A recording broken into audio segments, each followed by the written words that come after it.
Yo, what is good, guys? What is good, guys? How's it going? How is everyone doing? Hello. I hope everyone's had an amazing Christmas and they're looking forward to the New Year's. How is everyone doing? It's nice to see so many people here already, ready to learn how to trade liquidity. We got 30 people waiting.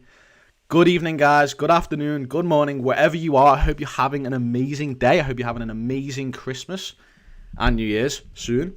And I hope you're having a break from trading. That's the most important thing here. The reason I'm teaching you all this for free is to basically to ensure you're having a break, to encourage you to have a break from trading. It's very, very important. Hey, Big Deeds. Hey, Bilk. Hey, Alex. Jovan. Magic City Trader. Hello. Hamid. Hello. Emma. Scott. Chess Moves. Adil. Disma. How is it going, guys? It's nice to see you all here. Hello from Canada. Happy New Year, everyone. Yep. New Year's coming. Exactly, guys. But I hope everyone's had a good break from trading. Hope everyone's had a good Christmas with your family, opening, all the presents. Good afternoon, Dan. How's it going? Nice to see you here. Hey, guys. Let's get it, okay? Let's get it, guys. Okay. We're going to go straight into liquidity now, all right? We're going to learn exactly how to trade liquidity. There's going to be questions asking you guys. I'm going to be showing you live examples. I'm going to be asking you interactive questions. So you need to get ready to reply to these questions because I'm going to basically ensure you know exactly what I'm talking about. Hey, guys. How is it going? Laura. Hey, how's it going? Suresh, nice to see you here. Moji, nice to see you here as well.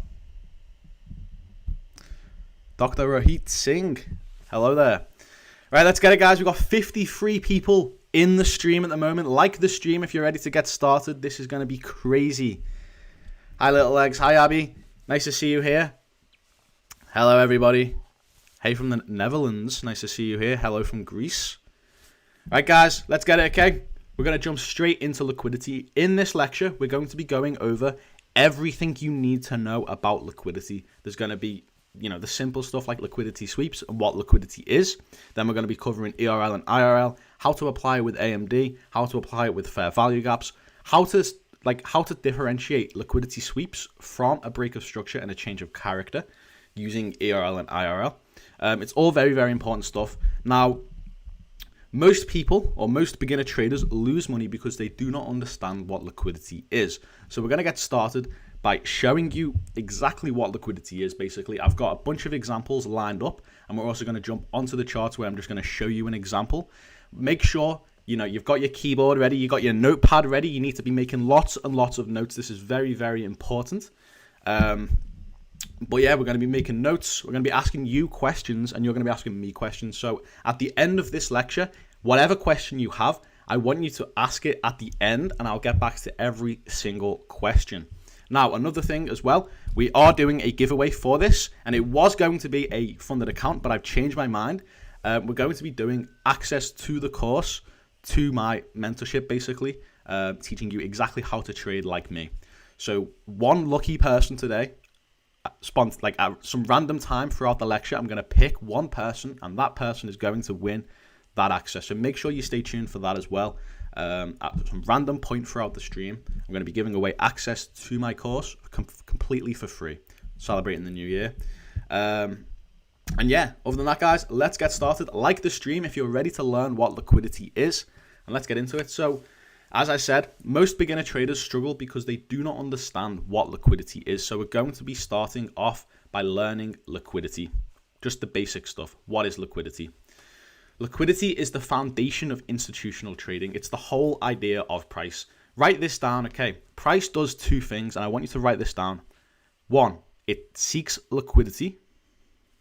And two, it seeks to offer fair value. Write those two things down because that is the whole idea of price action. That is the only way price moves. It seeks liquidity and seeks to offer fair value. Write that down. If you're not going to write anything down, make sure you write that down because that is the most important part of this whole concept. Price moves to seek liquidity and offer fair value. And we like price forming fair value gaps because it gives us an idea of where price is going to retrace to. And that's going to make more sense later on. But let's get straight into it. So what is liquidity? very, very basic. Liquidity is areas where clusters of orders rest. So that is stop losses and buy or sell orders. Let's show an example. So we see we have these highs and lows. Every single high and low is liquidity. Every single one. There's liquidity here. There's liquidity here. Down here. Down here. Every single high and low you see. This one, and even the highs and lows of candles as well, which we'll get into soon.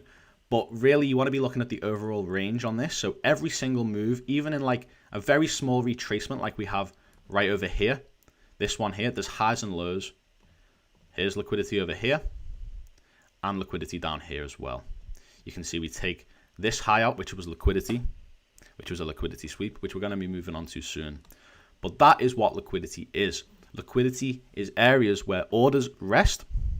So you can see here, where people have started to enter their sell entries, price pushes, that pushes price down because more people are selling, leaving behind liquidity because that is where there are resting orders. And these can come in the form of entries and exits in the form of stop losses. So if you're getting in for a sell position, let's say you got in for a sell position inside of this candle, where you would look to put your stop loss, or where retail traders would look to put their stop loss, is simply just above this move. And you can see price comes back to that to take out all of those stop losses, which then generates enough liquidity to then actually fuel the move down. And that's how it works every single time. Why does it do that?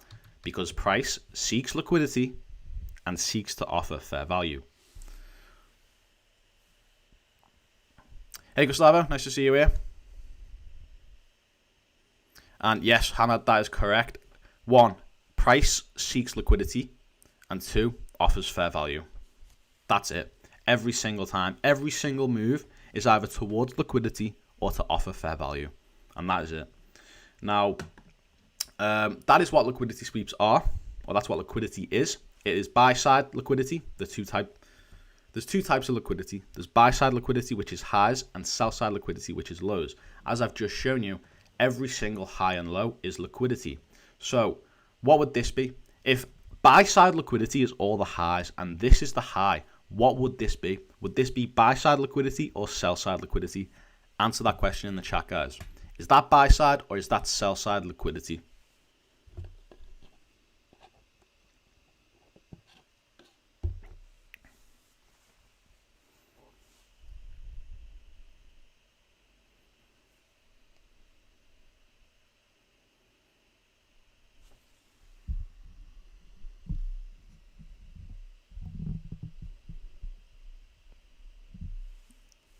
Exactly. Buy-side liquidity. Exactly, guys. Buy-side liquidity. Exactly. Perfect. So we know that the highs are buy-side liquidity, which means, what is this over here? Is this buy-side liquidity or is this a sell-side liquidity?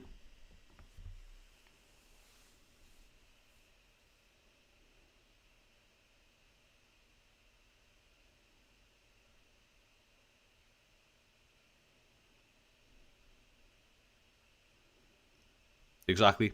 Sell-side liquidity. Perfect, guys. You're 2 for 2 at the moment.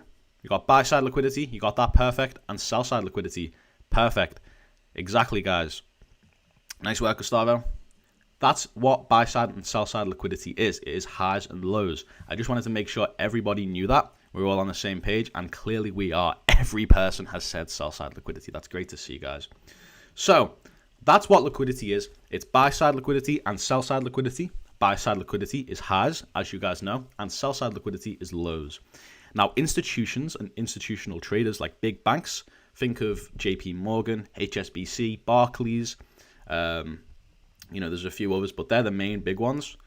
Those guys are the institutional traders in this example. They are the institutions, and what they will do is target liquidity so that they can then fill their massive position. And that's going to make a little bit more sense when we move on to what exactly AMD is and how to use that with liquidity. But let's move on. We know exactly what liquidity is now, guys. So now we know what liquidity is. We need to look at liquidity pools and stop hunts, okay? So here's an example, or here's a chart that I was going to show you an example of, but we do not need to use that anymore. Now all we need to focus on is liquidity sweeps and reversals, okay? Let me show you exactly how that works, guys. So what price does, exactly what I said, it does two things, doesn't it? One, it seeks liquidity. And two, seeks to offer fair value. Yeah? We're going to keep on referring back to this, guys, so it's very, very important you know this basic concept. Price seeks liquidity and seeks to offer fair value. Now we apply this, we just want to focus on step one at the moment. So you just want to focus on seeking liquidity. We don't need to look at offering fair value at the moment. We just want to focus on the part one, which is seeking liquidity. Price seeks liquidity, okay? Now, if you don't have this tool yet, what I want you to do is either write it down or, get it at some point. All you need to do is go to the left-hand side over here, hover over the second option, which is Trendline Tools, hover over Trendline and click the star next to it, and then you'll have this widget appear with the trend line on it. And we want to use that for liquidity, okay? So to mark out liquidity, what do? You go back to a previous high, like this one over here, draw above it, and it's to the wick, guys. You draw above it with that trend line. Then you go to settings, and I want you to go to text and put the dollar sign in. You can put it in once, twice, put a dollar sign there to show liquidity. And that's exactly what I've done there. So click template once you've done that, save as, and there you go. That's your liquidity. Now that that's out the way, we can draw this every single time we see liquidity. And what's liquidity? Highs and lows. So here we have a high, as you can see. So what happens here is people will then enter their sell position to push price down, and they'll also see prices going down and get in. And that's what creates a fair value gap, but we'll get into that soon. All you need to understand is this area over here, before we started moving down, is where obviously someone got in for a sell position. They either sold their buy position or entered a sell position. And if they've entered a sell position, where are they going to put their stop loss? Most people would put their stop loss just above this high, and that's because that's just the rule of thumb that people get taught as a beginner trader. And that's what we're going to be avoiding, and I'm going to teach you how to avoid that today. But this is how it works. So we have this price up here, like 196. Then price reverses and heads down, leaving behind this high. People see prices going down, and people also have an analysis that makes them assume price is going to go down, whether it be, this fair value gap over here, or, a Fibonacci, whatever it is, they have some form of analysis which makes them think it's going to go down. So there's a lot of sell entries here, and you can see that in the pressure of these two candles, we push straight down very quickly. We're going to get in more in depth into what that actually is and how that works soon. But for now, all we need to understand is that price melted to the downside right after forming this high. So there's liquidity resting above here because people have entered their sell position, obviously, and most of them people have put their stop losses literally just above the high. Like it might be right here, it might be here, it might be here. It's a general area, but this is where there's going to be liquidity resting, okay? So what happens is we have this move down. Some people may have took profits, which is what led to this move up. Or the institutions, as I said, like JP Morgan, the big banks, all of those guys have basically pushed price up to generate enough liquidity to then fill their massive position to then give us this massive move to the downside. That's exactly how it works, guys. We have this liquidity here. Like, we may not get a move like this big every single time, no, but we always will get a retracement after taking a high or a low. So if we take a high out, we retrace down, okay? That's just the way it is because it's usually a manipulation to take the liquidity. And if we take a low out, we then retrace eventually and and come back up to form a high. And that's how general price action works. It's lower lows, lower highs, and higher lows. Here it's a higher high, then a lower low, which will make a little bit more sense soon. But for some people, they'll understand that that's a change of character. But what I want you to focus on is the fact that orders were placed here with stop losses just above this price. Price comes up, takes out those stop losses, and then we have the real move down. Why does it do that? Because price always seeks liquidity. We even do it down here. There's even liquidity resting over here and over here as well. Let me just draw it out. There's even liquidity just resting here as well. So price comes down, price takes out this high, comes down, leaving behind orders up here, takes out this liquidity where there's also stop losses and pending orders. Those orders get executed, then price reverses, takes out this liquidity over here, then reverses again and heads all the way down. And that's as simple as it gets, guys. We're going to follow this through now and see how price action played out throughout this move down. So we take out this high over here, correct? Leaving behind this high over here, which is liquidity. And another thing to note, guys, as well, once we hit a liquidity zone, so once we take out this area over here with this candle, this is no longer a liquidity zone. There's no longer any liquidity here because it's all been taken out, because that's what that move up was for. It was to take out those stop losses, to activate those pending orders, to generate enough liquidity to actually fuel the move down. And that's going to make a little bit more sense when we talk about AMD. But what I want you to focus on is this entire move. So what's happened? We leave behind a high, we come down, take out the lows, because every single low is liquidity, as I said, every single low. So we have all of these lows here. We take out all of these lows in a move down. You can see we take out this low, retrace, then take out this low right here, retrace, take out the low again right here, retrace, leaving behind a lower high, by the way. Then we take out the lows again. We even take out this key low over here, which is a higher time frame low. Continue down, retrace, forming a a lower high, which is this low right here, which is this high right here, and a lower low, which is this low right here. Then we come down, take the low out again, and just continue that cycle until we reverse, and start pushing it back up a little tiny bit, where we take out this high, and then just form a lower high, a higher low, then take out the high again, and just continue price. That's literally all it does, guys, is take liquidity. It just seeks liquidity. That's what I want you to focus on there. You see that whole move down was just price taking lows, retracing, taking lows, retracing, and taking lows. That entire cycle, that's what that move down was. And the move up would be the exact same thing. It would be price taking highs, retracing, taking highs, retracing, taking highs, retracing, taking highs, retracing.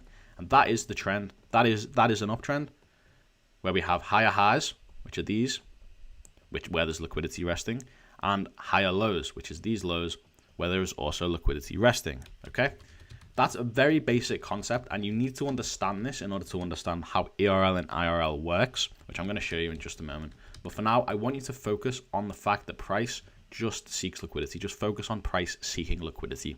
We have a low, we take it out. We have a low, we take it out. Leave behind a lower high, make a lower low, repeat that cycle until we change, until we reverse. And I'm going to show you exactly how to read price action. Like, you would look to take a sell right here. I'm going to show you exactly how to do that. Same here, same over here, and same over here. I'm going to show you exactly how to get into these trades at the perfect time. And at the end of these 3 lectures, because bear in mind, this is lecture 1 of 3, you're going to completely understand exactly how to enter at the best possible time and not get caught in any stop hunts, which is like losing trades just to see it go in your direction anyway. But for now, as I said, focus on the liquidity. Price takes out a low, retraces, takes out a low, retraces, and so on and so forth. Okay, and that is what liquidity pools and stop hunts are. What liquidity pools are really. Now we're going to look at stop hunts. Okay, so what's a stop hunt? A stop hunt is manipulation, specifically in the form of AMD as well. But it's a manipulation to take out these stop losses in order to fill massive positions for the institutions. That's how it works. It's manipulation. Price is being manipulated to do something that it shouldn't really do. Okay? And I'm going to show you exactly how that works now. It comes in multiple forms. It's not as simple as you may think. Like, you might think that this high over here took out this high, and that's why it's manipulation. But that is incorrect. It's very, very quick, and you'll find these stop hunts very, very close together to previous highs, okay? So, we have a high right here, okay? Yeah? We come down, okay. Now everyone enters their sell positions because we've just took out a high, and we're probably going to retrace now. We take out the high, come down, but then like take out this low over here, flip, and come up and take this high out again before actually having that move to the downside, which we have over here. Okay, look at that. That's what you call a stop hunt. We take out a high, you know, like a massive previous high from the left hand side somewhere. Okay, we then come up and take out that high again very, very quickly, and then continue the move down. Okay, do you see that, guys? We take out this high here, we take out a high, we leave behind a new high. People are like, okay, we've just took out a high. You know exactly how I shown you with that bearish trend where we came down then retraced. People are looking to catch that retracement. So we just took out the high. Everyone's like, okay, well, we're probably going to start looking for sells now. They enter their sell positions. It goes nice, you know, looks like it's going great. But then it price flips, takes out this high again, which is where what?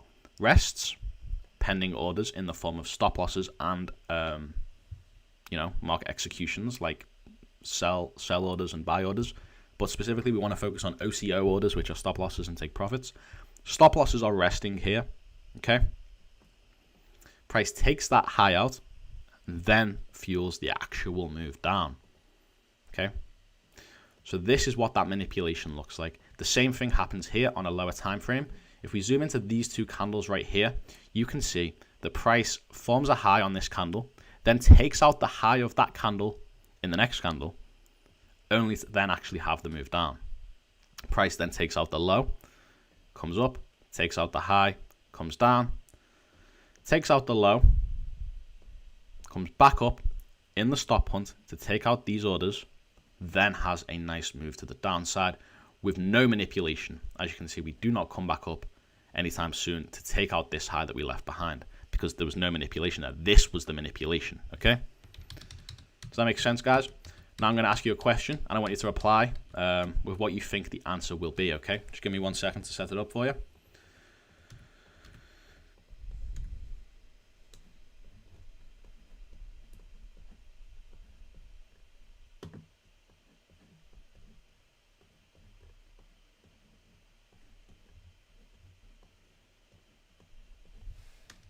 So, we form a high here.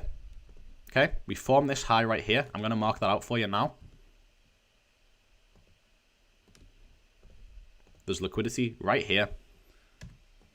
Price comes down, then reverses and takes out the high. Now, I want you to answer this question in the chat, okay? Is this move up manipulation? Is this a stop hunt? Yes or no?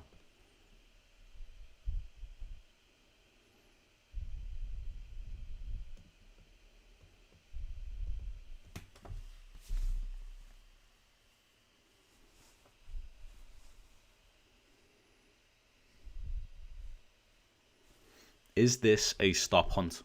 Yes or no, guys?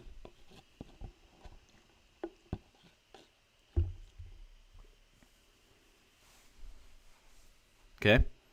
Okay.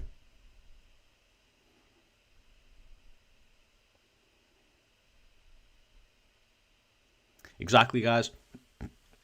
Yes, it is. Gustavo, you said no. Why was that? This was a stop hunt, guys. That is correct. You are all correct there. That is a stop hunt. You're free for free now, guys. I've asked you 3 questions and you got 3 of them right. Perfect. That is a stop hunt. Classic example of a stop hunt. Price looks like it's going to go down, but then only reverses and heads up. And I'm going to show you exactly how to avoid this, because what we want to do is try and catch this move down, as Gustavo asked me, without looking or without becoming liquidity, okay? We want to catch the move down without becoming liquidity. And a lot of people will probably see how this makes sense, but this will make sense to everyone in this chat or in this stream once I've explained ERL and IRL. But for now, all you need to understand that this was a manipulation, this was a stop loss hunt, and we want to know how to avoid that. How do we avoid becoming liquidity? Because we want to catch these moves. We want to catch this move to the downside, but we don't want to become liquidity. So we have two options. We can either get out before the reversal, which is very, very hard to do, or we can wait for the manipulation and then have the actual move, like this one right here.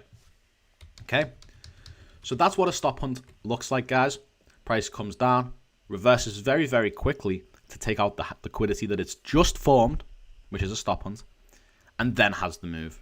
I'm going to show you exactly how to avoid becoming liquidity, and I'm going to show you exactly how to stop price hunting your stop loss, okay? Let's move on.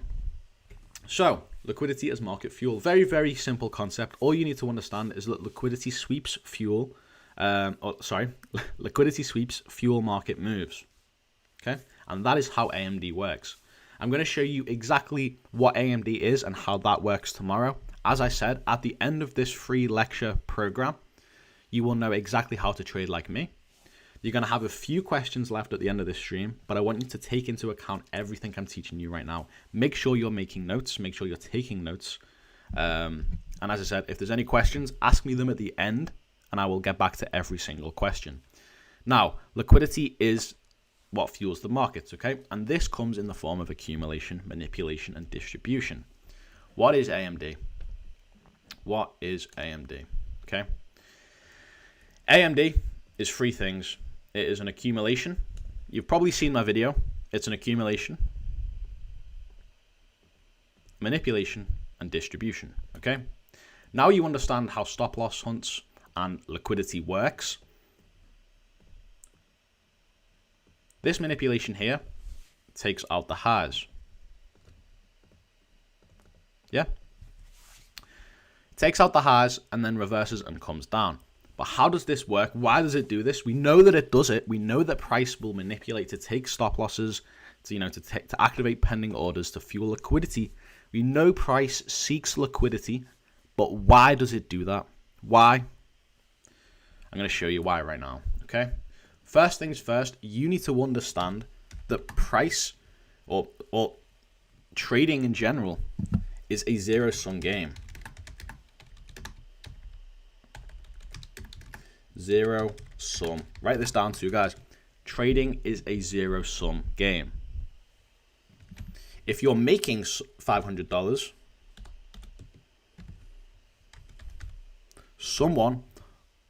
there's a collection of $500 being lost. Okay? So if you're making $500, someone is losing $500. It is a zero sum game. It has to come down to zero. Okay, what's plus 500 take away 500? Zero. It's a zero sum game. Okay, it's a very basic concept, but this you need to understand in order to understand how trading works. So, first of all, trading is a zero sum game. Okay. Second of all, well, because it's a zero sum game, there needs to be liquidity to fill positions. Okay, and if there's any crypto guys out there in this chat, you will understand how this works already, probably. Exit liquidity and entry liquidity. So for you to enter a position of, let's say we want to enter a position of 10 lots. Yeah, 10 lots, pretty high. Let's say we want to enter a position of 10 lots. We want 10 lots. We want to buy 10 lots, okay? We want to get into a buy position worth 10 lots, okay? There needs to be at least 10 lots being sold.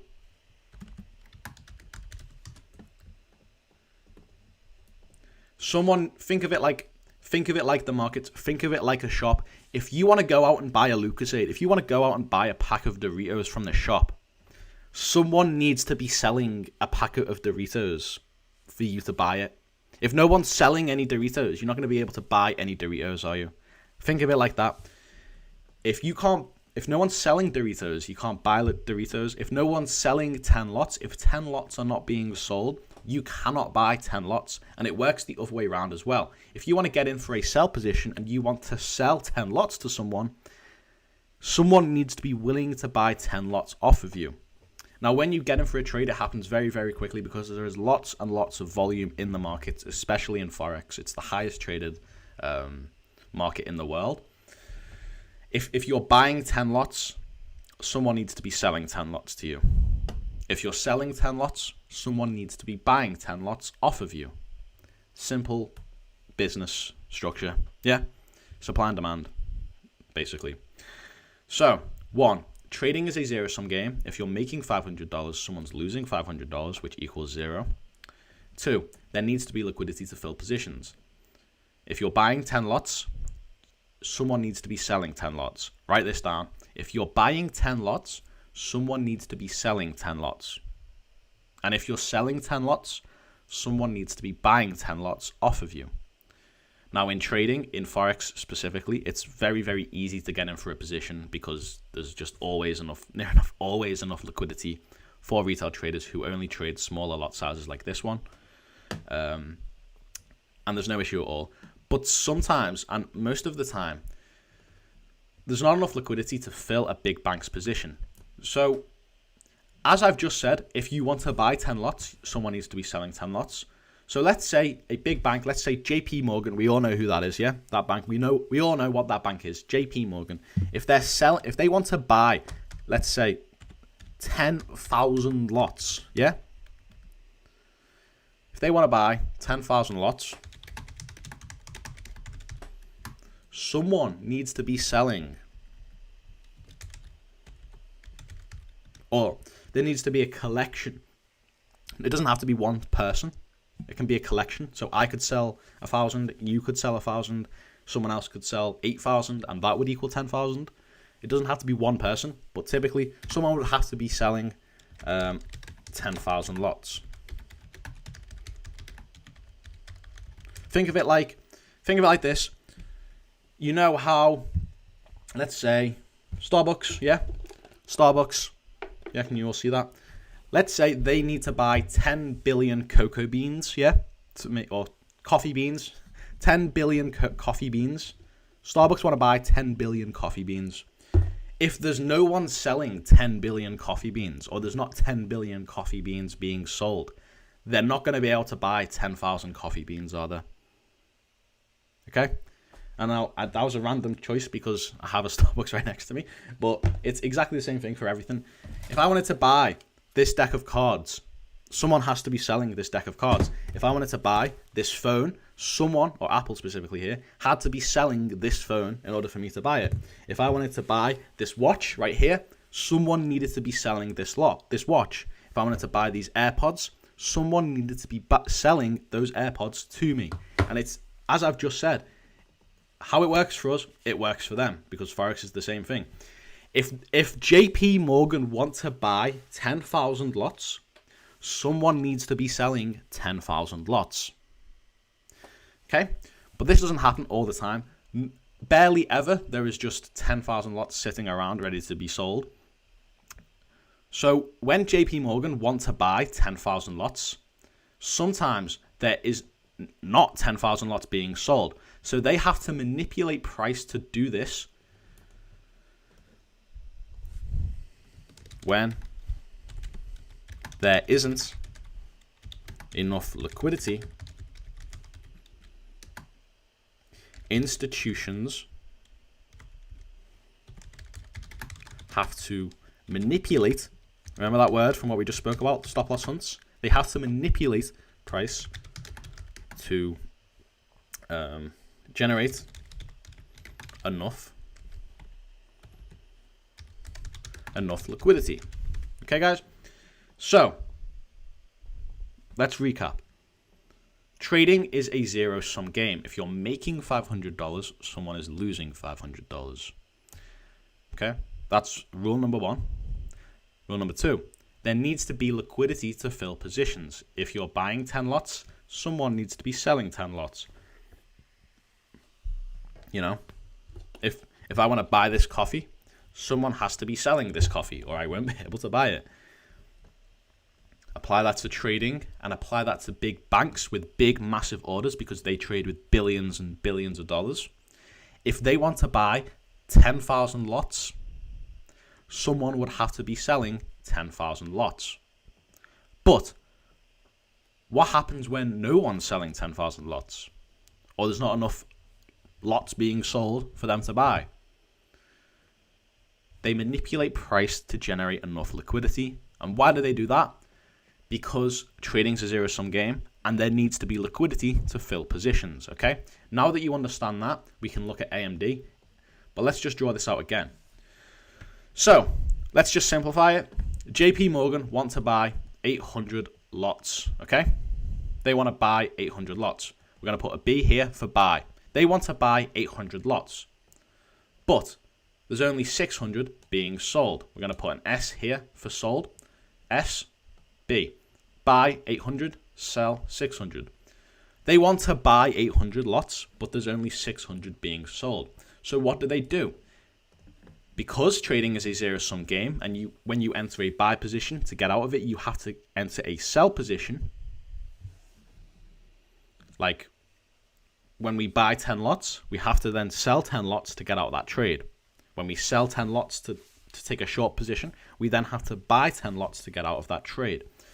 So they look and they can see footprints of where people have entered their trades and stuff like that, and they see that, they know that we will put price, we will put stop loss above or below price if it's lows or highs. In this case, we're going to look at highs, okay? So let's say we're right here at the moment, yeah? We're right here. This is where price is at the moment. They want to buy 800 lots, but there's only 600 lots being sold. What will they do? They will push price down to take out this low over here, which then activates the stop loss of people who were already in a buy position. Because if you were to enter a buy position here, where would you put your stop loss? Just below the low. Yeah? Can we agree? And it's not just one person, it's a bunch of orders all over here. Loads and loads and loads of orders of people entering buy positions and putting their stop loss below this low. So JP Morgan want to buy 800 lots, but there's only 600 lots being sold. So they target a low to generate enough selling liquidity, because two things will happen here. People will go, price has just formed a new low. I'm going to enter my sell position. Hooray. That generates selling liquidity. And then there's other people, when they see price taken out, pushing up, they'll go, I'm going to enter a buy position and put my stop loss here. Price then comes down, takes out that stop loss in what we call a stop hunt, correct? Which generates enough selling liquidity.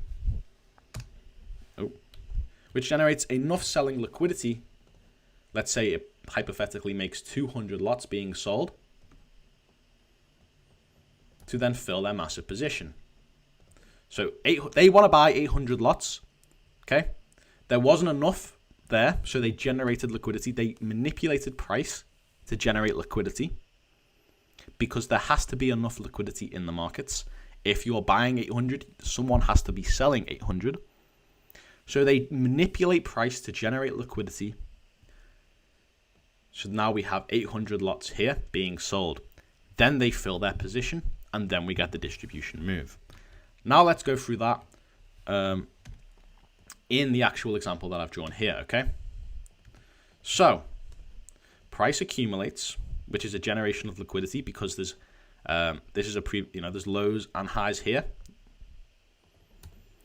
We got liquidity resting at the highs and liquidity resting at the lows. Okay. JP Morgan want to take a massive sell position, but there's not enough liquidity in the markets for them to fill their position. So what do? They manipulate price to take out all this buying liquidity, buy-side liquidity, which generates short positions, basically. It's stop losses for people who are already selling, which is then a buy position, an OCO order. And then there's also people getting in for buys because they see prices breaking out. And this is what you call a fake out. Price then reverses and heads down because now there is enough liquidity for JP Morgan to enter their massive position, and price moves down. So price accumulates, manipulates to take out one side of liquidity to fill a massive position for an institutional trader like JP Morgan. Then Because there's enough liquidity, they then activate their position. They get in for their position. In this case, it's a sell position. Then price moves down. Our job and what we want to do is catch this massive move down and avoid becoming liquidity. Okay? And at the end of this series, there's 3 lectures. At the end of this mini series, you're going to completely understand how to get into your positions without becoming liquidity and to catch this massive move to the downside. Now that I've shown you that very quick, not very quick, now I've shown you that example, let's have a look on the charts, okay? So, I'm going to draw a box around this, and you guys are going to tell me what this is, okay? So, there's accumulation, manipulation, and distribution. We have liquidity on this side here, and we have liquidity over here as well, specifically in this low here, okay? So, price comes up to take out this high. What is this?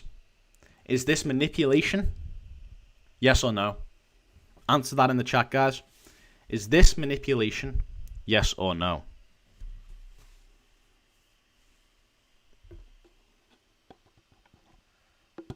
This move up to take out the high, is it manipulation?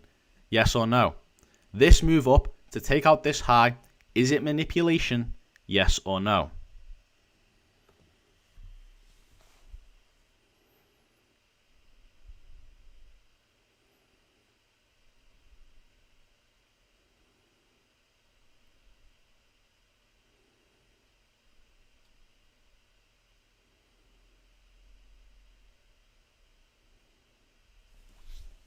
Okay? Yes. Everyone who said manipulation was correct. That was manipulation. Price pushed up to take out this high to generate enough liquidity to then reverse and head to the downside. Now, if you look to the left-hand side, you will see a fair value gap. I don't expect you to understand this yet, but you can see a fair value gap very clearly there before the move down. We also have an IFVG formed right here, signaling the move down. And that is part of it, guys. This is part of how we catch these moves to the downside, or how we catch the distribution move. It's how we tell the end of the manipulation. And guys, I want to just show you something as well, very, very quickly. This is not a question. I'm just going to tell you the answer to this one. See how we had this high formed right here? And then we come and take out the high again. We move down, then come back up, take out the high again, and then move down. So I've shown you what liquidity is. I've shown you why it exists, why it has to work. I've shown you what it looks like. And now we need to understand how to actually get into that trade. How do we catch this move? How do we catch the big moves? And how do we avoid becoming liquidity? Here, we were able to spot the end of the manipulation. We were able to catch the start of the move, but a lot of people will still have become liquidity. And that's based on your stop loss placement, which we're going to get into very soon. But you guys were correct in saying this was a manipulation. That is 100% correct, because we came out and took one side of the accumulation range. We took out this high to generate enough liquidity to have them move to the downside. We can see what called the end of it. We could have just waited for price to come into this fair value gap, or waited for this IFVG to form, take your entry here, place your stop loss here, then take your entry wherever you want to go. But you see, price came straight back up and took out the high we literally just formed. That is a perfect example of a stop hunt. We had the manipulation. We had the whole idea of manipulation. We had the stop hunt as well. We then showed the signs we were going to reverse, only for price to come straight back up, take out people's stop losses, and then get the massive move to the downside. That is a perfect A+ textbook example of AMD and a stop hunt as well. Okay, now a few of you guys may not understand what fair value gaps are, and do not worry, don't stress. I'm going to show you exactly what they are and how to identify them very, very soon. All you need to understand from this point, this part of the lecture, is how AMD and liquidity work together. Price accumulates. Big banks want to enter massive positions, but there's not enough liquidity to get into those positions, is there? So they generate liquidity to get into their positions just like this. What we want to do is be able to catch this massive move down. Yeah? How does that work? Well, you want to use liquidity and fair value gaps. Liquidity sweeps create fair value gaps, and we can also use fair value gaps to call the end of a liquidity sweep as well. Okay? But very, very quickly, we need to cover what a fair value gap is. Okay? I'm sure a lot of you know what a fair value gap is. This is going to be a very basic guide because, excuse me guys, I got a little bit of a cold. It is very, very simple. A fair value gap is made up of 3 candles, okay? And there are 2 types of fair value gaps, really. There's a bearish fair value gap and a bullish fair value gap, okay? I'm going to show you exactly what both of those things are very, very quickly, and then we're going to move on to how to use them with liquidity. So, what is a fair value gap? A fair value gap is made up of 3 candles. There's a bullish fair value gap and a bearish fair value gap. With a bullish fair value gap, we want to look to take buys off of it because it's bullish. And a bearish fair value gap, we want to look to take sells off of it because it's bearish. Simple stuff, guys. Now, what we want to look at inside of a fair value gap is the displacement candle, the candle that actually had the move, the candle that is the gap, basically the middle candle. So we have candle number 1, candle number 2, or the expansion candle, and then candle number 3 in every single fair value gap. Here we have a bullish example. We have candle 1, a bullish expansion, and candle number 3. Here we have a candle number 1, a bearish expansion, and candle number 3. That is what you will see in every single fair value gap. Every single fair value gap will have 3 candles, and you only really want to focus on the middle candle, okay? What determines a fair value gap to be bullish or bearish is simply just the middle candle. This candle over here could be bearish. This candle over here could be bullish, and we would still have a bullish fair value gap. This candle over here could be bearish or bullish. Let's see. Let's just draw this out so it makes a little bit more sense. This candle over here could be bullish or bearish. This candle could be bullish, and we would still have a fair value gap. You don't want to look at these candles. It does not matter on the first and the third candles direction. It does not matter. In a bullish fair value gap, it doesn't matter about the first and third candles direction. On a bearish fair value gap, it does not matter about the first and third candles direction. Okay? I just want to clear that up because a lot of people get confused and think it has to be 3 bullish candles or 3 bearish candles. The first and third candle of every single fair value gap does not matter. You don't need to look at it. It doesn't matter at all. Now, there is one little thing that you need to do look at, and I'll show you exactly what that is in a second. But for now, all you need to understand is that a bullish candle is a middle candle that's bullish, and a bearish fair value gap is a bearish candle that's bullish. A bullish fair value gap is a bullish candle that's bullish, and a bearish fair value gap is a middle candle that's bearish, okay? Does that make sense? Now, as I said, it does not matter about the first and third candles direction. It does not matter. Don't look at it. All you need to focus on is the middle candle's direction. If the middle candle's bearish, bearish fair value gap. If the middle candle's bullish, bullish fair value gap. But what does matter is if the wicks overlap. Now, specifically, we're going to focus on a bullish fair value gap right now, okay? In a bullish fair value gap, you need to make sure that the top wick of the first candle doesn't overlap with the bottom wick of the third candle, okay? You want to see a fair value gap just like this. That's the gap. It doesn't matter about the direction of these candles. As long as the wicks do not overlap, you have a valid fair value gap. If the wicks look like this, and we have a massive wick here going all the way down, there is no gap here at all. There's no gap, so we don't draw any boxes. When there is a gap, you draw a box from wick to wick, just like this, okay? And that's what a fair value gap is. In a bearish fair value gap, it's the same thing. You just want to make sure that the wicks do not overlap, okay? As long as the wicks don't overlap, you have a valid fair value gap. So when you're spotting fair value gaps, you'll pick this up as you get used to it. But you'll look at the markets, you'll see, okay, well, there's this bullish candle and there's no wicks overlapping, so that is a clear bullish fair value gap. Oh, here's a bearish candle where the wicks don't overlap, so this is a valid bearish fair value gap. Simple as that. Okay, guys. Now that that's out the way, I think that's everything for the fair value gaps. All you do is wait for price to come back into it and look to take buys or sells. If it's a bullish fair value gap, you wait for price to come back into it and look for buys. If it's a bearish fair value gap, you wait for price to come back into it and look for sells. Okay? Just like this. So what I want you to write down, okay? I want you to write this down, okay? 1. A fair value gap is 3 candles. First candle, expansion candle, third candle. Okay? 2. The direction of the first and third candle does not matter. All you need to focus on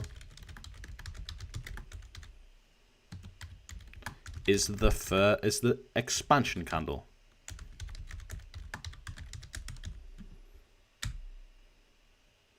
If you want, put in brackets, second candle.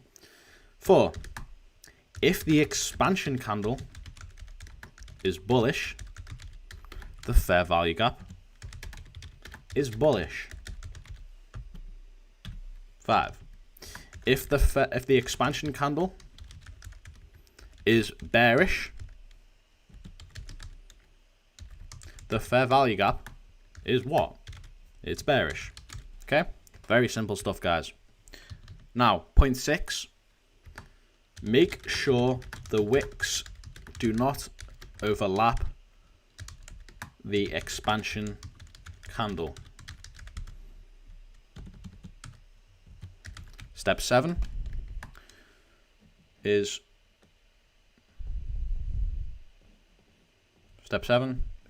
draw a box from wick to wick, full stop.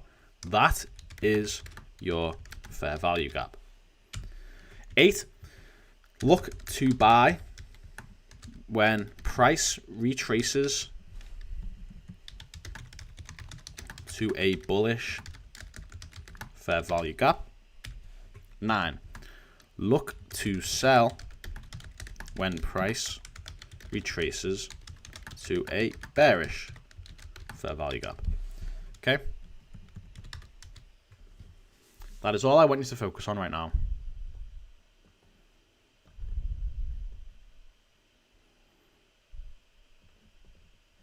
A fair value gap is 3 candles, the first candle, the expansion candle, and the third candle. The direction of the first and third candle does not matter. All you need to focus on is the expansion candle. If the expansion candle is bullish, the fair value gap is bullish. If the expansion candle is bearish, the fair value gap is bearish.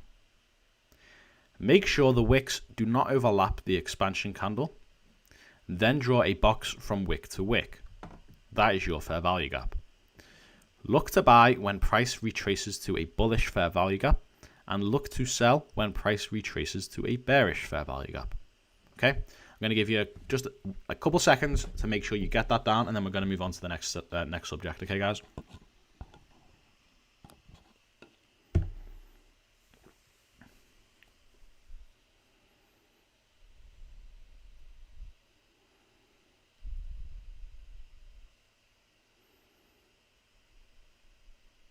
Okay, so that's what fair value gaps are. Okay, now that we've got that out of the way,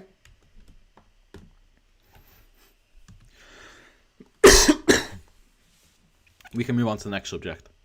So, liquidity forms fair value gaps, and we want to look to trade them. We want to look to use fair value gaps to our advantage with liquidity. So we move on. What is that? ERL and IRL, okay? ERL and IRL. Okay. Another subject to understand. I'm sure not as many of you who understand fair value gaps will understand ERL and IRL. ERL and IRL. Okay. Very, very quickly. It's very, very straightforward, this. I've shown you both of these things separately, and now all we're doing is combining them together. Okay. So, ERL is highs and lows. So every single high, every single low is ERL. It stands for external range liquidity. So write this down. ERL equals external range liquidity. IRL equals internal range liquidity. Okay? External range liquidity, as I shown you at the beginning of this lecture, ERL is highs and lows. Okay? IRL is fair value gaps.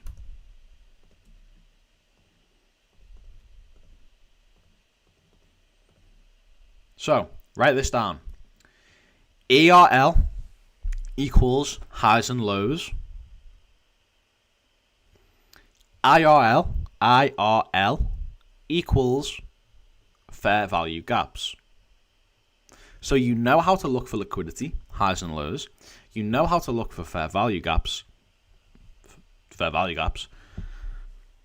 Now we're combining those two things together. The name for that is ERL and IRL.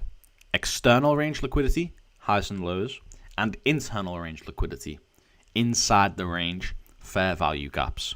Inside the range, fair value gaps. Okay?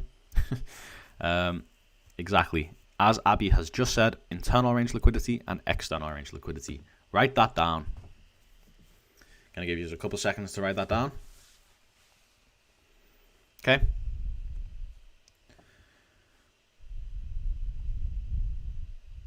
Okay, sorted.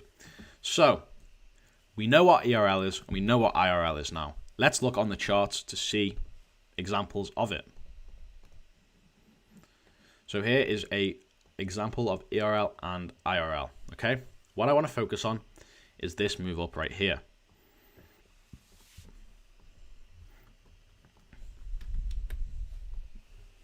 So, in this move up, we have lows like this right here. This right here. This right here. And that's it for now. We have lows and we have highs.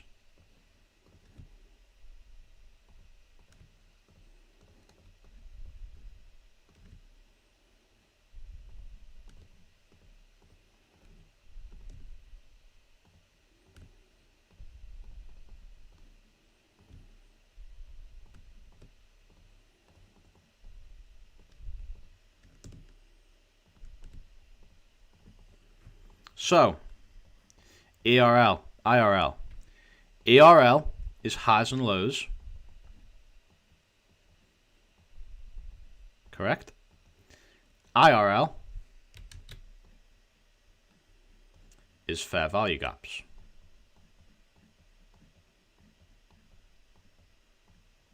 Okay? We know how to trade both of those things individually.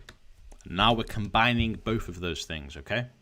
So here, you can see all the ERL. I want you to focus on just this move up, this high here, and then this move up. Just focus on that, okay? You can see exactly how I've shown you. So we have highs and lows. We have ERL. We have highs and lows inside this move up. We have this high here, this low, and I've marked them all out for you. Every single liquidity zone is a high and a low. Low, low, low. All these highs here as well. It is literally as simple as that. So now we got that out the way. We need to look at the fair value gaps that are formed here, okay? So where are the fair value gaps? How do I identify a fair value gap? Well, what we look at is 3 candles. We focus on the middle one and look for that gap in between. Here you can see this is a fair value gap. Now, I'm going to ask you a question, guys, and I want you to reply yes or no in the chat, okay? Is this a valid fair value gap? Is this box right here a valid fair value gap? Let me know in the chat. Is this a valid fair value gap? Yes or no?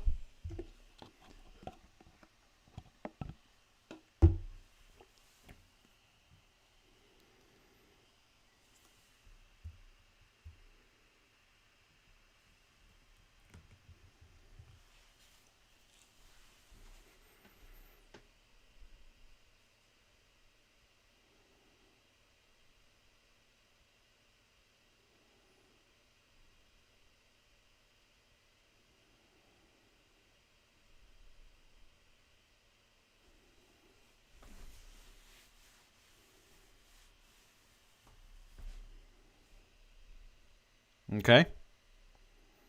Okay. Is that everyone? Okay. Couple people said no there. Couple people said no. Okay. Looks like that's everyone. A couple people said no.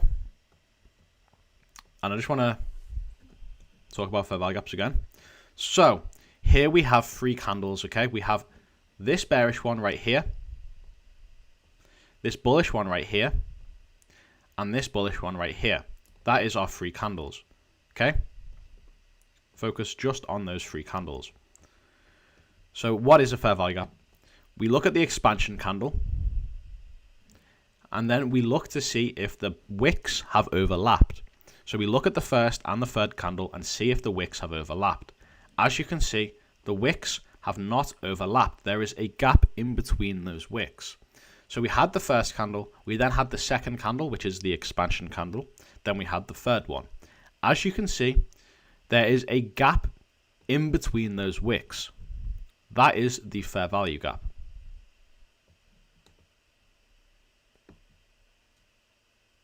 It is mitigated, that is correct. We're not focusing on that at the moment. It has been mitigated. Exactly. Gustavo has just said it there. Gustavo, you get extra points. You got that spot on, mate. The wicks do not overlap, which is what is needed to draw the box. That is a valid fair value gap. Okay? Now I'm going to draw out the rest of them for you, okay?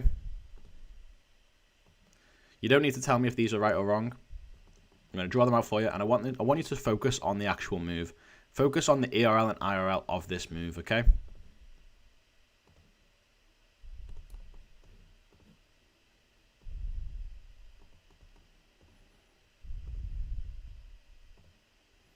So, that's all the fair value gaps out the way. What we're going to do, very, very quickly, just before we continue, ERL is highs and lows. Yeah? ERL is highs and lows. IRL is fair value gaps.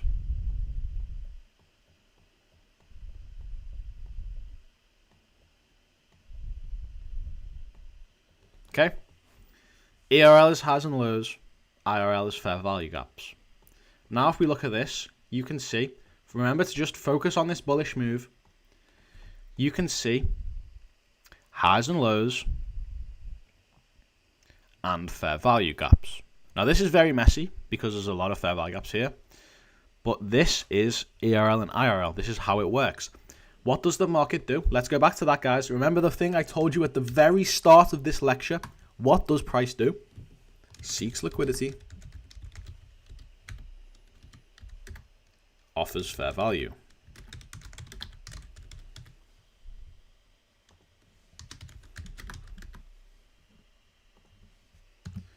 Price seeks liquidity and seeks to offer fair value. Okay?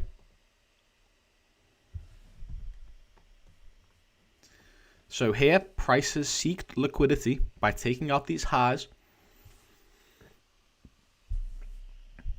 and left behind fair value gaps. Now let's start off with the first fair value gap we looked at and apply that concept.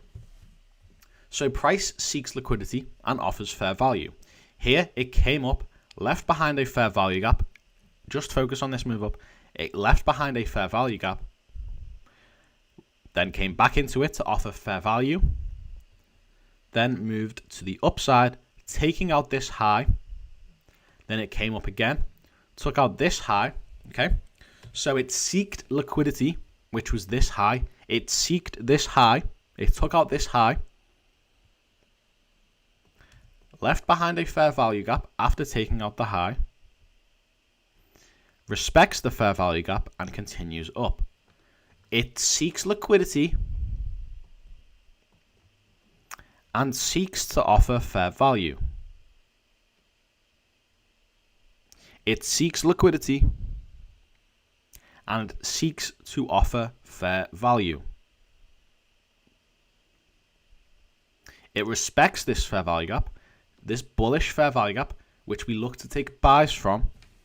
It respects this fair value gap. So we then continue up. We seek this high, continue up, leave behind two fair value gaps. Price comes in, respects both of these fair value gaps. This one here. Let's just go to this. And this one here. It seeks liquidity and then seeks to offer fair value. It seeks this liquidity, leaves behind a fair value gap, so it seeks liquidity, comes back to offer fair value, respects the fair value gap, continues up to take out liquidity. It seeks liquidity and then offers fair value, or tries to offer fair value. And this is where it goes a little bit different. So we seek liquidity and then form a fair value gap. Why do we do that? Because price seeks liquidity and seeks to offer fair value. I'm going to get someone to count how many times I've said this in this lecture. We seek liquidity and seek to offer fair value. Okay? Before we move on, I just want to focus on this move up. Okay, price seeks liquidity, leaves behind fair value gaps, comes and respects them, then continues up, takes out a high, respects a fair value gap, takes out a high, respects a fair value gap, and so on. That's what the move up is. Why does that happen? Because price only does two things. It seeks liquidity and seeks to offer fair value. Now, we know that ERL equals highs and lows. Okay?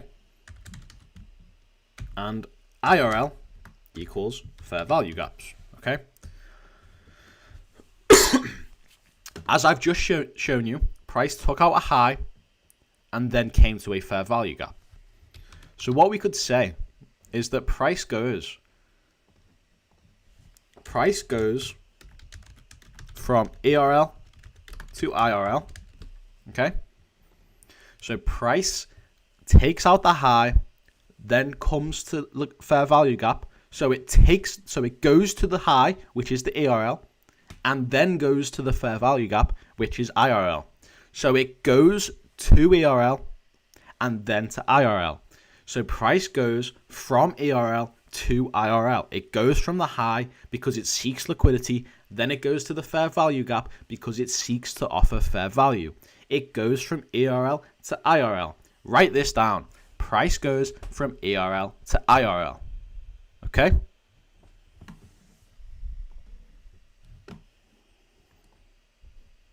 And then what does it do? It respects that fair value gap and continues the trend. As you can see, it respects the fair value gap, like this one right here.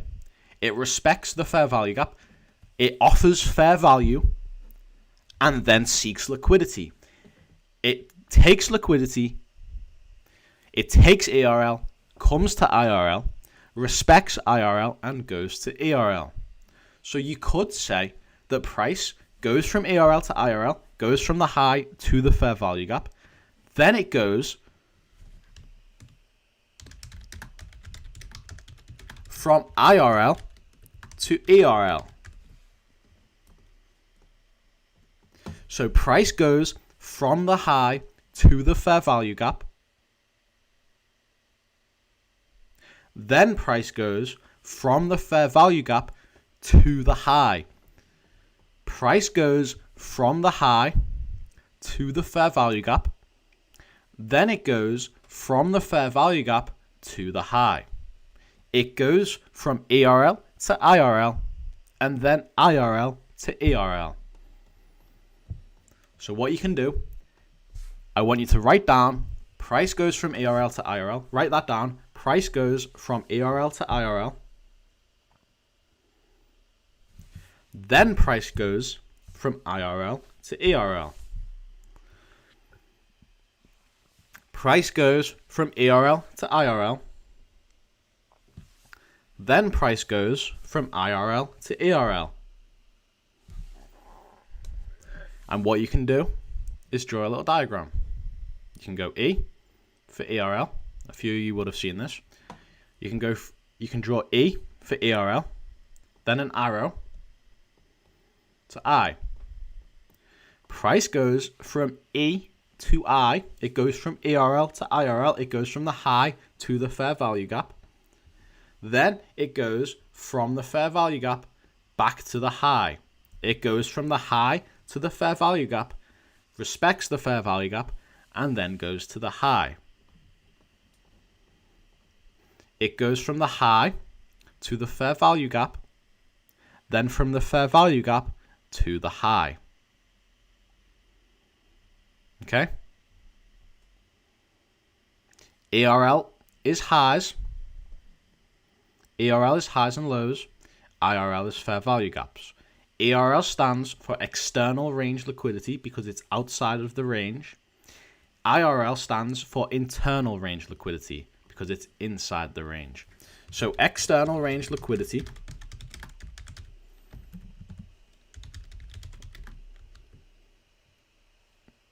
ERL equals highs and lows.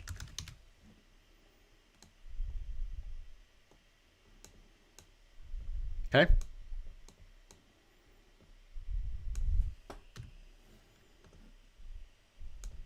Internal range liquidity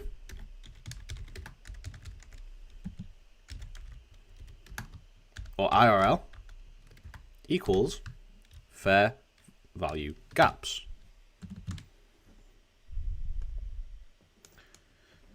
So ERL is highs and lows, IRL is fair value gaps, price goes from ERL to IRL, then goes from IRL to ERL. Here's a nice little diagram.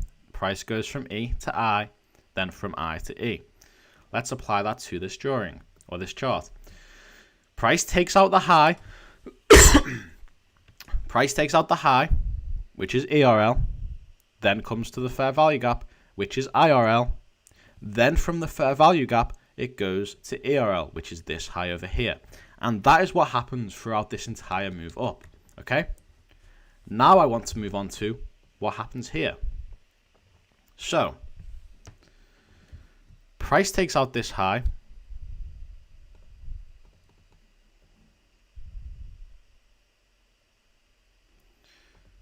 Okay, price takes out this high. Forms a fair value gap. So it takes ERL, forms IRL, then it comes back to ERL, looks like it's going to respect it, but then it closes outside of it and heads all the way down. What is that?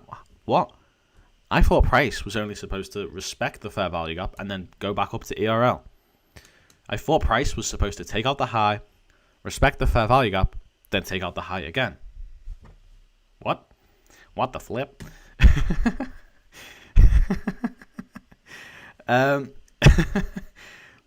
Okay. So, what's happened here? Price takes out the high, forms a fair value gap, then take out the high, then leaves behind the high, and you expect price to come and take out the high again. But it doesn't. It closes below it. What's that? That is called IFVG. IFVG. So we know that fair value gaps is FVGS. Fair value gap is FVG. Okay? Inverse fair value gaps is IFVG. IFVGS, inverse fair value gaps.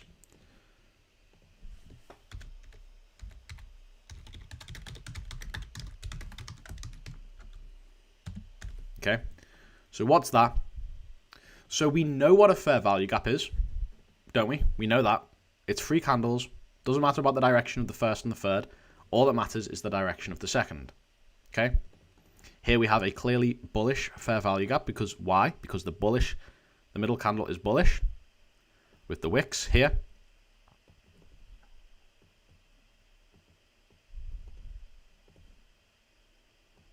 Okay? So here we have a bullish fair value gap. What did I say before? I said that we would want to look for price to come back to a bullish fair value gap and then look to take buys off of it. Yeah, that's what I said before. But sometimes when we come back to the fair value gap, we will actually close behind it. So in a bullish example, a candle will close below the fair value gap. Yeah? And in a bearish example,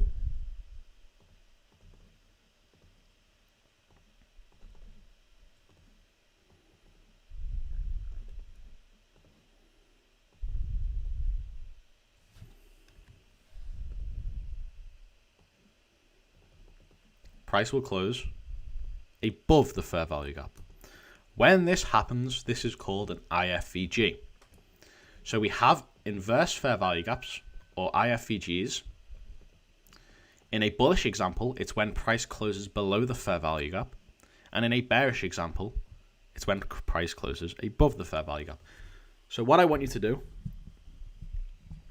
is write down, there's 2 types of IFVGs. There's bullish and bearish IFVGs, okay? What I want you to do is write this down. A bullish IFVG is when a bullish IFVG is when a candle closes above a bearish fair value gap. Write that down. A bullish IFVG is when a candle closes above a bearish fair value gap.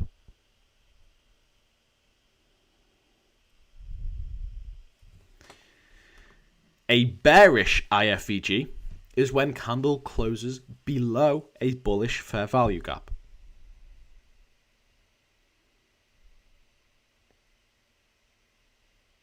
Okay? Now we know what they are. So when we close below a bullish fair value gap, we want to look to take sells. And when we close above a bearish fair value gap, we want to look to take buys. Okay?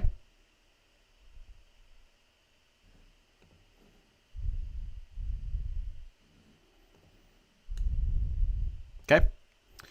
When we close above a bearish fair value gap, we want to take buys. When we close below a when we close above a bearish fair value gap, we want to look to take buys. When we close above a bearish fair value gap, we want to take buys. When we close below a bullish fair value gap, we want to take sells. Okay? Now, how does ERL and IRL, where does that come from? How does ERL and IRL come into this equation? How does this work? Okay. Let's refer back to our first point of this episode, of this lecture. What does price do? It seeks liquidity and seeks to offer fair value.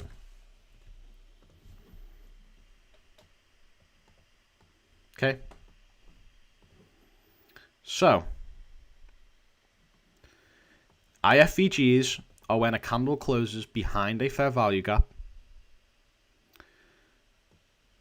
How does that fit into ERL and IRL? Well, what's ERL?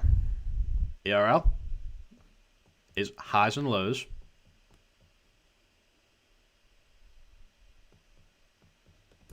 Okay. ERL is highs and lows.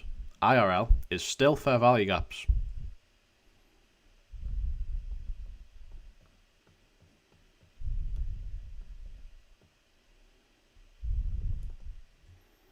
So ERL is highs and lows, IRL is fair value gaps. We've covered that already. IFVGs work the same way. Now let's go back to our little diagram we drawn down here. So price goes from ERL to IRL. Price goes, in the example we looked at, price goes from the highs to the fair value gap. Then it respects the fair value gap and goes to the highs. But this rule is not a variable. This is fact. Price goes from ERL to IRL. In this example, it went from the high to the fair value gap. Then it respects the fair value gap and goes to the high. Price goes from ERL to IRL.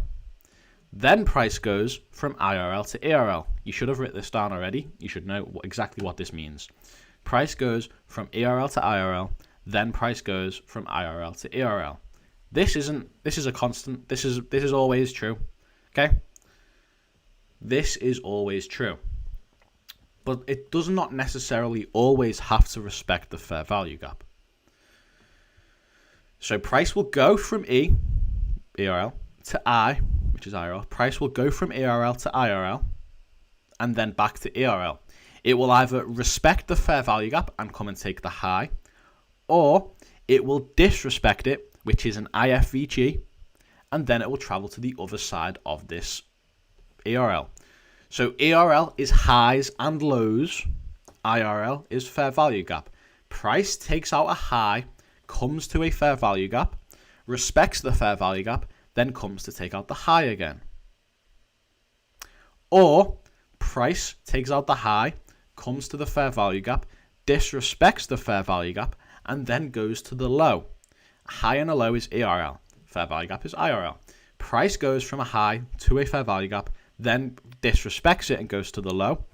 Or price goes from the high to the fair value gap, respects it and goes to the high. Let's take a moment to write this down, okay? Price will go from a high. Let's look at a bearish example, okay? Bearish ERL, IRL example, okay? Write this down exactly how I am. So title, bearish ERL / IRL example. Step 1, price takes a high. Step 2, on its way to take a high, it leaves behind a fair value gap. Step 3, after taking the high, in brackets, ERL, it comes down to IRL, to the fair value gap, in brackets, IRL. So right now you should have written down title, bearish ERL, IRL example. Step 1, price takes a high. Step 2, on its way to take a high, it leaves behind a fair value gap. Step 3, after taking the high, in brackets, ERL, it comes down to the fair value gap, in brackets, IRL. It disrespects, it will either respect the fair value gap and continue up to ERL, or it will disrespect the fair value gap, in brackets, form an IFVG, and continue to the low, in brackets, ERL. Okay? So, price takes a high. On its way to take the high, it leaves behind a fair value gap. After taking the high, it comes down to the fair value gap. It will either respect the fair value gap and continue up to the high again and make a new high, or it will disrespect the fair value gap, form an IFVG, and continue to the low, which is ERL. Okay? It is as simple as that. That's a bearish example. A bullish example, we're going to write this down too. I want you to copy this exactly how I have, guys. Bullish ERL, IRL example. Okay. Step 1. Price takes a low. Step 2. On its way to take a low, it leaves behind a fair value gap. Step 3. After taking the high, it comes down to the fair value gap. Sorry. After taking the low, it comes up to a bullish. It comes up to a fair value gap. My mistake there, guys. It comes up to the fair value gap. So, price takes a low. On its way to a low, it leaves behind a fair value gap. After taking the low, it comes up to the fair value gap. It will either respect the fair value gap and continue down, or it will disrespect the fair value gap, form an IFVG, and target the high. Okay? So, you should now have written down this. Price takes a high. On its way to take a high, it leaves behind a fair value gap. After taking the high, it comes down to the fair value gap. From there, it will either respect the fair value gap and continue up to the ERL, or it will disrespect the fair value gap and continue to the low.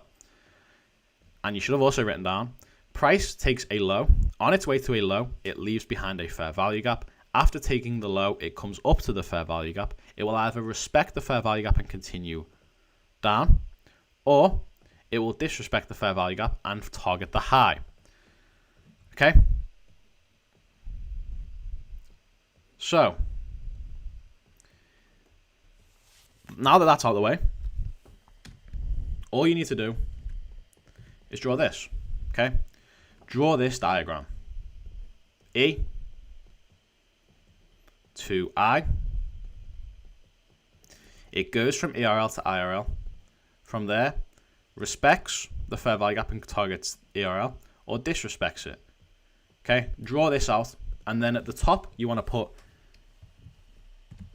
forms IFVG, and at the bottom you want to put respects FVG. So, price takes ERL, comes to IRL, respects the FVG and comes back to ERL, or disrespects the fair value gap, forms an IFVG, and then comes back to ERL anyway. In this case, high, think of it like this. It takes the high, comes to the fair value gap, disrespects the fair value gap, and comes to the low. Now let's go back to this chart, okay? So we looked at all this up here, yeah? We seen that price took highs, came back to fair value gaps, took a high, came to a fair value gap, and continued to take the high, formed a fair value gap, respected it, took out the high, formed a fair value gap, but then what did it do? It closed below it. Okay, going back to this example over here, when price closes below a fair value gap, what do? You look for sells. So price is closed below a bullish fair value gap here. So what do? You would look to take sells here with your stops just above here, which we'll get into in another lecture. And you can target this low, and even this low down here.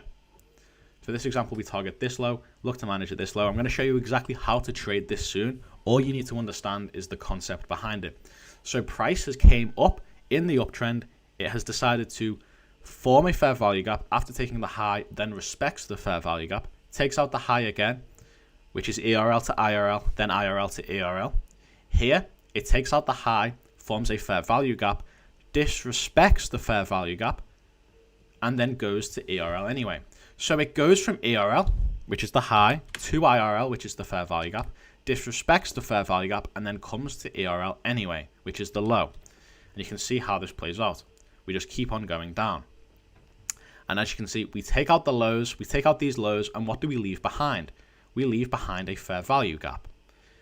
You can see the same thing happens right here.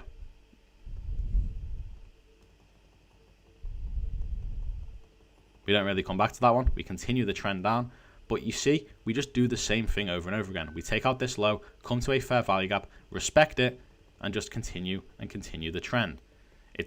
That's just how it works every single time. The better you get at identifying this, the easier it'll be to understand. But as you can see, the common thing here, the common theme is that price seeks liquidity and seeks to offer fair value. Okay? Okay. Now, let's have a game. Let's play a game.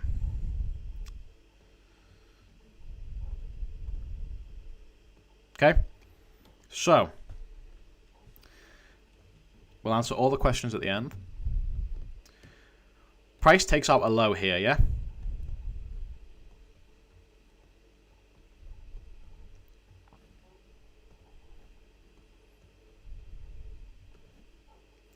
And leaves behind a fair value gap.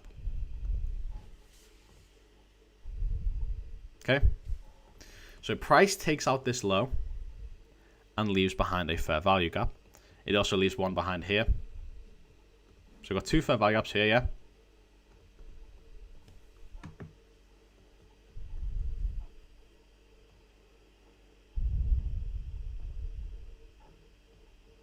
Oh, I ruined the game. Sorry, skip too far ahead.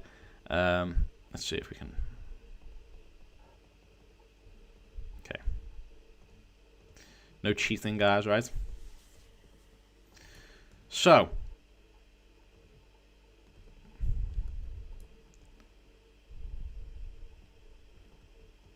Price just took out this low here and formed a fair value gap, okay?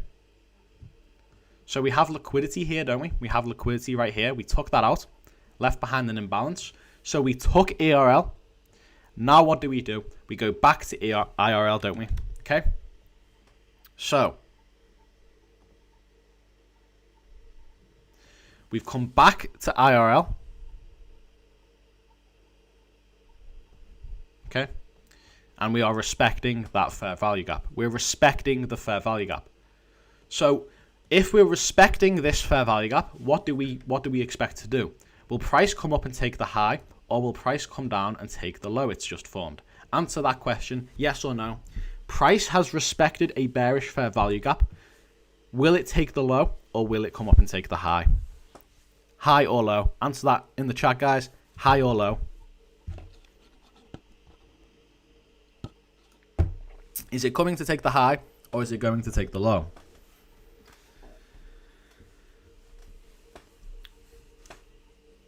High or low?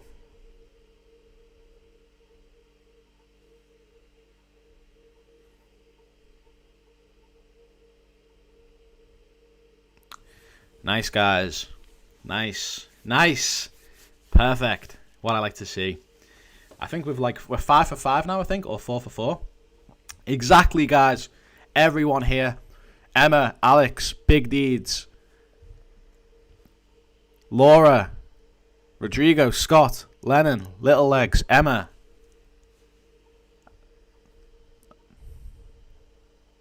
As if. Wrong there. Rodrigo, Chetley, Justin, exactly. And no Gustavo. Questions at the end, but Justin, everyone, perfect. Apart from Asif. You got that wrong, mate. Let's see how this plays out.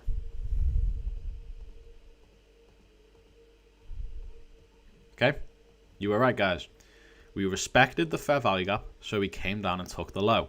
We went from ERL to IRL, then we went from IRL to ERL. Perfect. So, how does this work with a break of structure and change of character? Okay, I assume most of you guys know what a change of character is and a break of structure.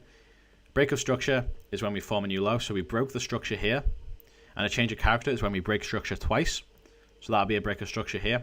I'm not going to go too in-depth into that because that's not a concept that I want to focus on.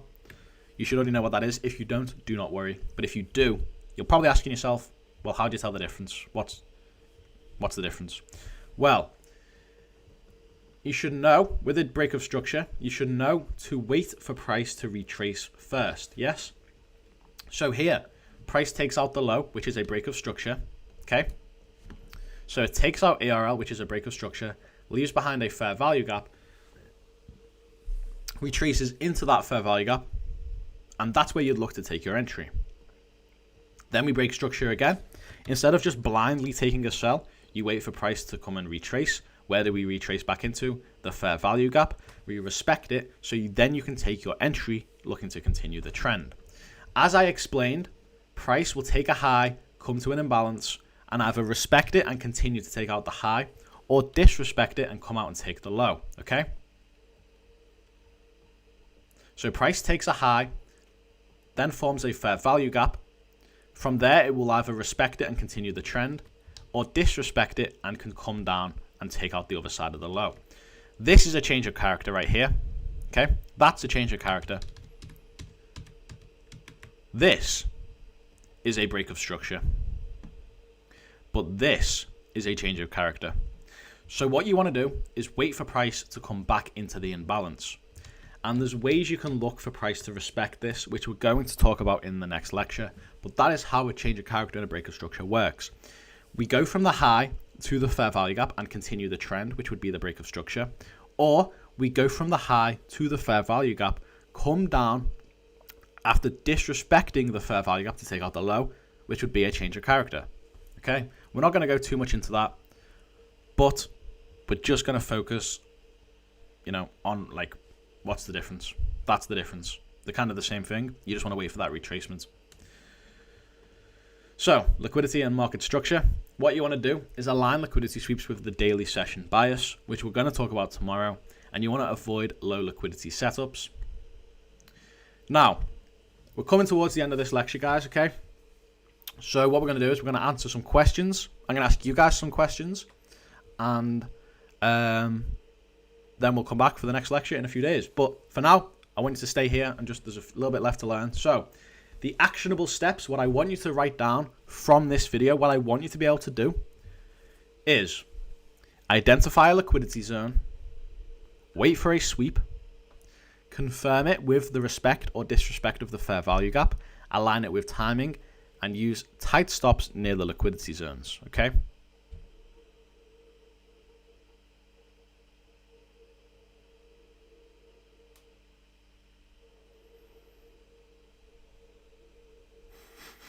Now, you might notice when you use the tight stops, you'll get stopped out.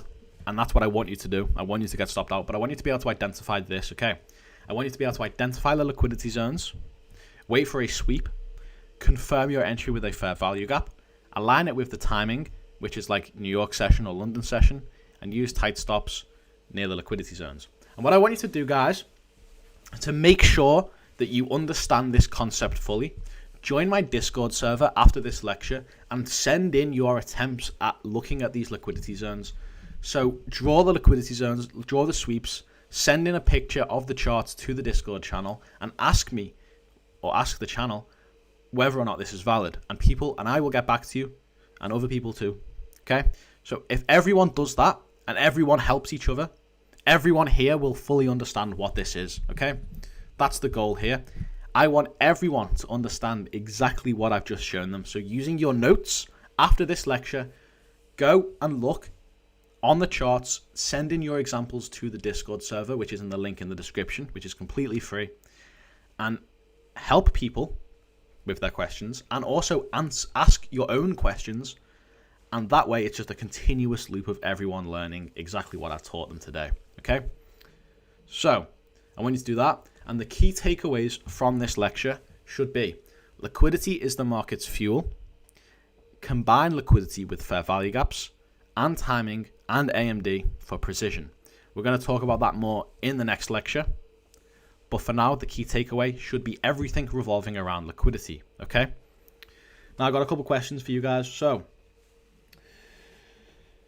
first we'll do questions for me. If anyone's got any questions, ask them now and I'll answer them.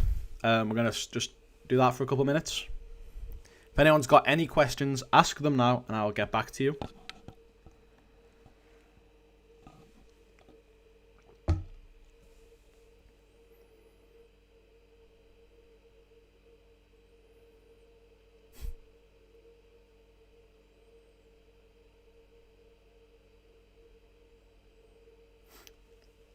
Has anyone got any questions? No?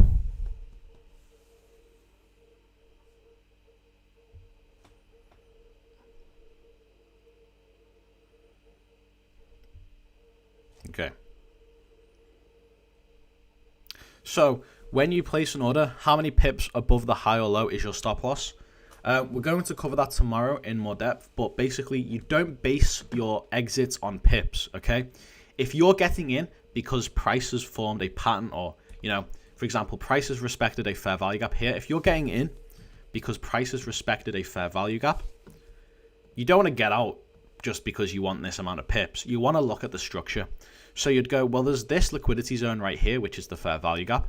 And then there's this high, which is a liquidity zone over here as well. So you'd put it just above that. That way you can avoid being in the manipulation and being in a stop hunt.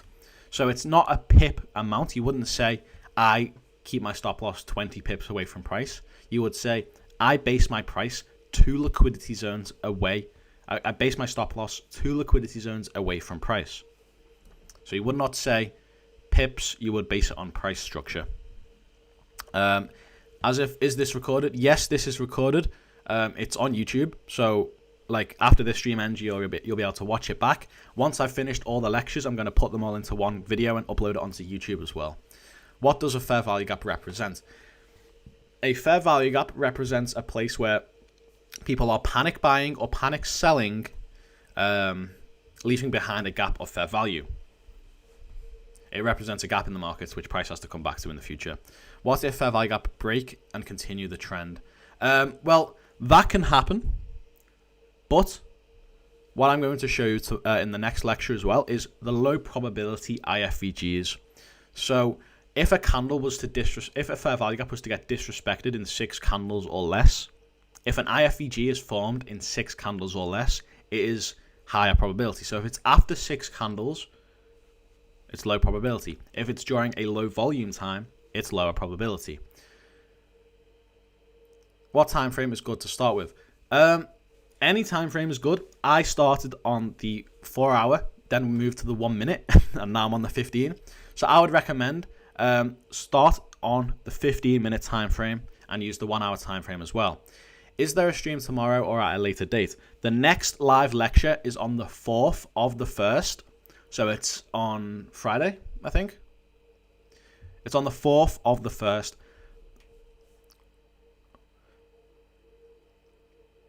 ERL and IRL and every single concept, Gabriel, every single concept is fractal. It works on every single time frame. Fair value gaps, break of structure, change of character, AMD, bullish flags, but anything, any tool you see anyone using works on every single time frame.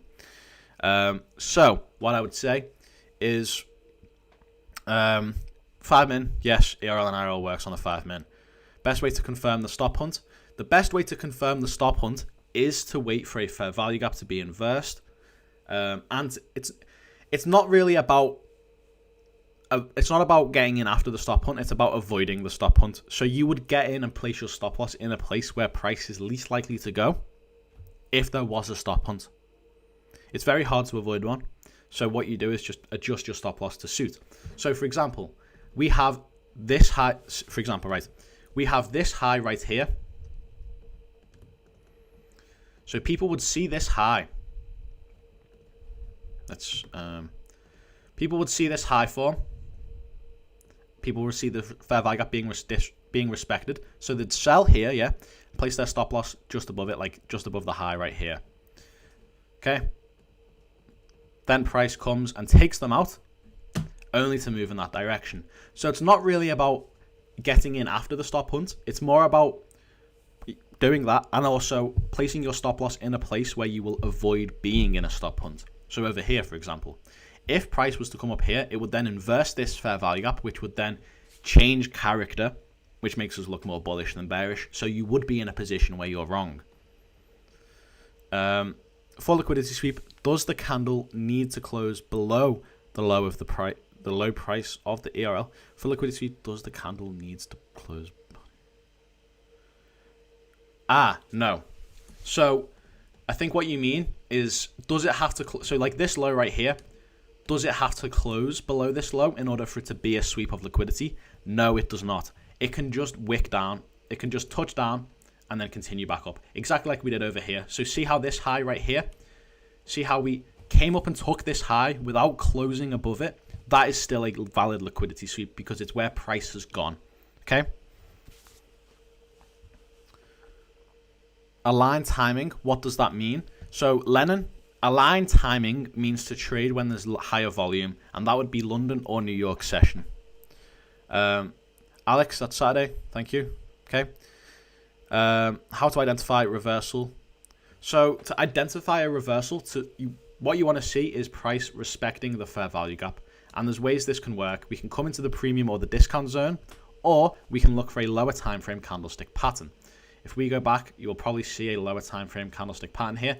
As you can see, there's a lower time frame candlestick pattern formed right here, which is where you would look to take your entry. I teach this candlestick pattern every single day. If you look at my live streams where I'm live trading every single day, you will see I near enough refer to this candlestick pattern every single stream. So I have to set up my entrance based on ERL, IRL. It's not the 4-hour time frame, Lennon. It is based on ERL and IRL of the time frame you trade. Big deeds, 6 candles or less to confirm a valid fair value gap. That is correct. You want to pair it with volume times as well and higher time frame liquidity sweeps. So if we sweep liquidity, let's say, for example, right, let's say we take a daily low. Okay, we take out, this is a daily low here. We take this out, form a fair value gap, and then, like, let's say it takes a few candles to inverse this. This is still higher probability. The rule of thumb is 6 candles or less, but there's a little bit more that comes into it, because if we're taking out a higher time frame low, we're highly likely to retrace. Very knowledgeable session, brother. Thanks for this. I'm looking forward to continue learning with you. Happy I can help, Nishant. Can we use the Fibonacci to check where is the middle of the fair value gap? You can use the Fibonacci, but you don't really need to. If you're struggling to identify where the middle of the fair value gap is, all you can do, draw your fair value gap out, go to settings, go to style, click middle line, color it whatever you want. I have it like this. Click OK, and then it automatically does it in the 50% mark for you. And then there you have your premium and discount of the fair value gaps, which is the best place to look for buys and sells inside the fair value gap. Can we use... great, thanks, Crack. No worries, Gustavo. The next live trading stream is on the 21st of January. If you didn't know I'm taking a break from trading, you should too. But yeah, I think that's everything, guys. Right, so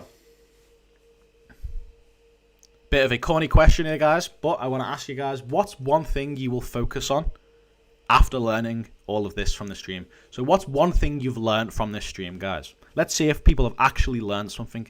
If you've learned something, let me know what it is, and we'll see who's learned something.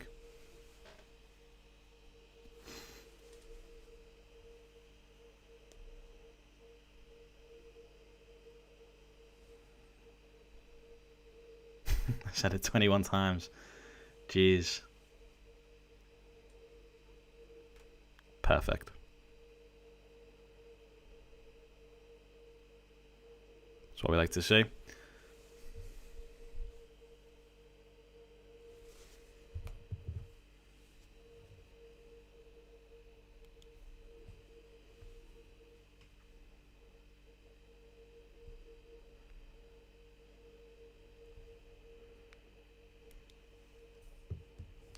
Nice. Okay. You can use trend lines to trade, Emma, and there's something called trend line liquidity. So when you see a trend line, let's say, where's there a good example?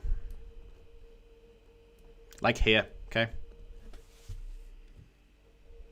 Maybe. There's liquidity resting below this trend line because people are getting in and putting it below the trend line. Okay. Not really the best. I don't really use trend lines much, but yes, you can use trend lines to identify liquidity.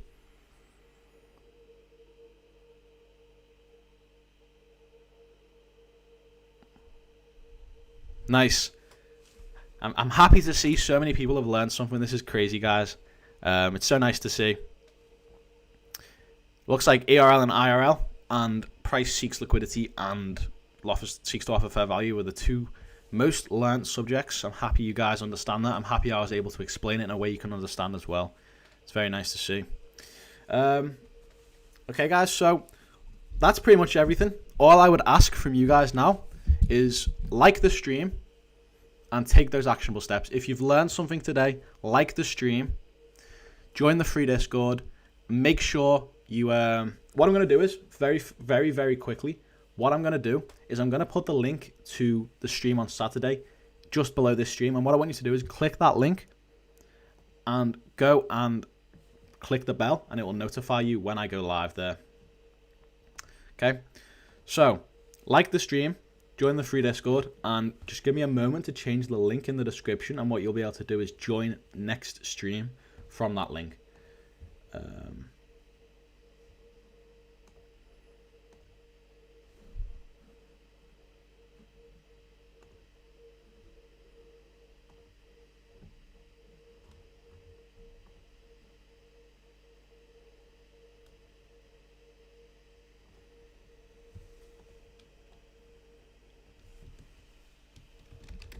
So in our next stream, guys, we're going to be learning AMD, okay? We're going to be covering AMD, obviously linking it back to Liquidity as well. And this is going to be on the 4th, which is Saturday, at the same time as today. So on the 4th of Jan at 2:30 p.m. GMT, we're going to be doing the second live lecture.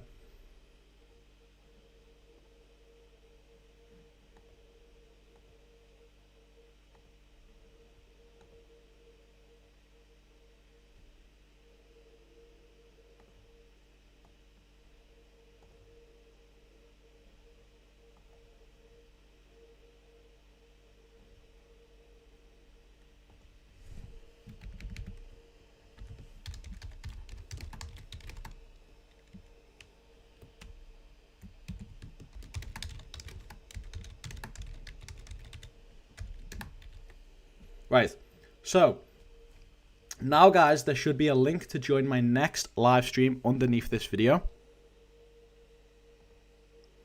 So like the stream if you've learned something new, guys. I'm so happy to see so many people here, and so many people have learned from me. It's crazy to see. We're looking forward to a brand new year. I'm so excited to teach you guys how to trade in 2025, guys. The next stream is linked below. Go click that after this stream ends, and just click the bell, and you'll get notified exactly when I go live for that stream. Put it in your calendars, put it in your diaries, write it down, whatever you have to do to remind yourself. Join my next stream, because all of this is going to piece together. There's 3 streams, and at the end of the 3rd stream, you will know exactly how to trade like me. And then on the 21st of January, you'll be able to join my live streams where I'm trading this exact concept every single day. So join my free Discord, which is one of the first links in the description, I think. If you want to join the fast track course, you can, but make sure you join the Discord. Like the stream if you've learned something new, and I will see you guys in the next stream. Happy to see Emma, Justin. Happy to see so many people have learned something. Like the stream, guys. We've gone 2 hours in this lecture, which is crazy. Like the stream if you've learned something new.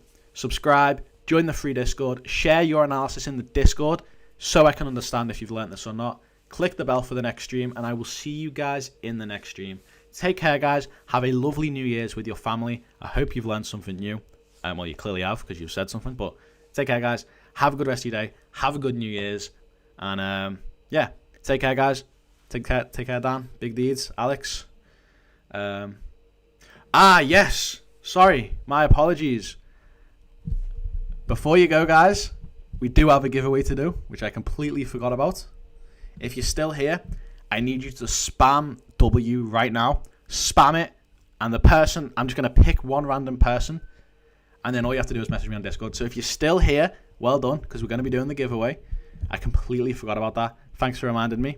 Spam W, guys, and I'm going to pick one person for the giveaway. I completely forgot about that. My apologies. Spam W if you want to win it. Spam W, and I'll pick one person. Okay. Okay, there's a lot of W's here. Let's keep going, guys. Come on. All right, then. Right. I'm going to read one name, and then I want you to DM me on Discord, okay? And you get free access to the course, okay? Who are we going to pick?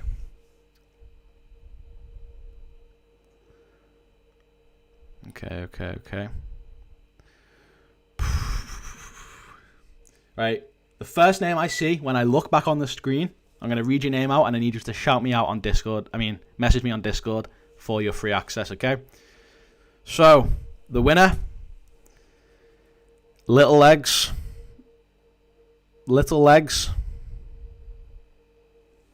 That was the first name I seen, guys. The first name I seen when I looked back on the screen was Little Legs. Little Legs, what I need to do is message me on Discord and I'll give you free access to the course, okay?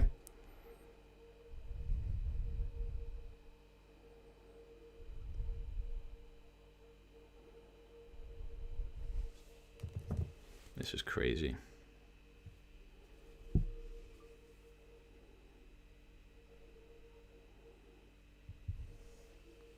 That's crazy. Little Legs, message me on Discord for your free access. Jeez. Right, that's everything, guys. Take care. Have a good rest of your day. And I'll see you guys in the next stream. Little Legs, message me. Like if you've learned something new. Join the free Discord. And make sure you click the bell for the next stream. Take care, guys. Have a good New Year's. Spend it with your family. And I will see you guys in the next stream. Take care, guys.